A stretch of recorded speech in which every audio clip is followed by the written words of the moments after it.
I was working my shift at Disney one day when two guests came in with two little girls.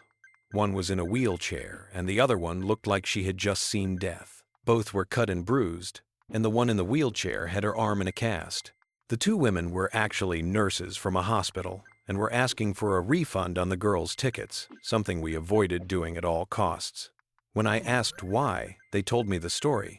The two girls were with their mom and dad at Epcot, and on the way home, they got into a horrible car accident. The mother was beheaded right in front of them. The father eventually died too, but the two girls didn't know that yet.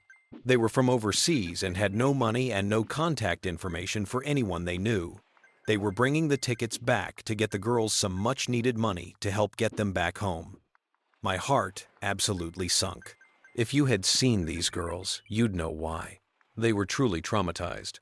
I refunded their tickets and got permission to be their private tour guide for the rest of the day, which they were not expecting. I walked them to the VIP viewing area for the parade, which was as far as I could walk them in the costume we used to wear at City Hall. I had to leave them there while I put on my VIP costume. On the way down, I pulled out every kid joke I could think of. I was a really good tour guide.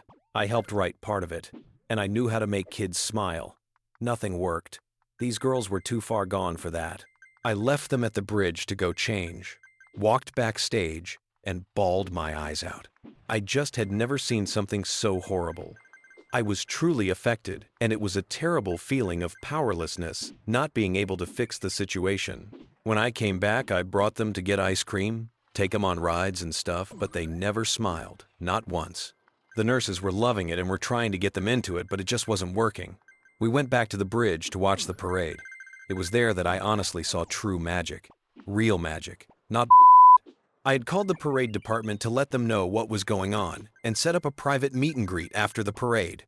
As the parade was coming around Liberty Square, I told the girls that I had called Mickey and told him all about them. I told them that Mickey asked to meet them after the parade. The little girl in the wheelchair smiled. "Really?" she asked. My heart skipped.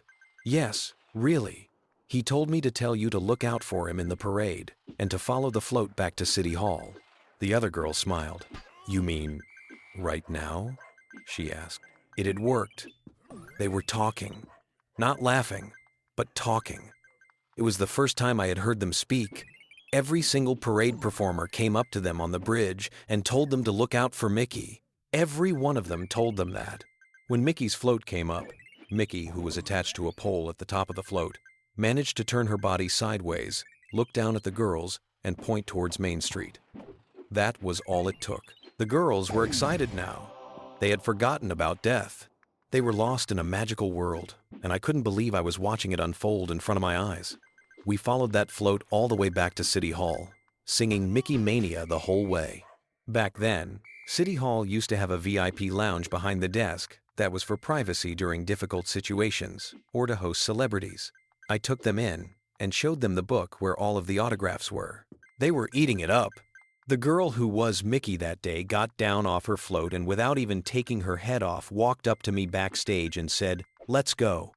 I walked in with Mickey behind me, so I got to see the exact moment the girls met their new friend. They got shy, but Mickey was in control now. Those girls met the real Mickey Mouse that day. Every single parade character stayed dressed to meet those girls. One by one, they'd come in and play a bit, then leave. We were in that lounge for over an hour.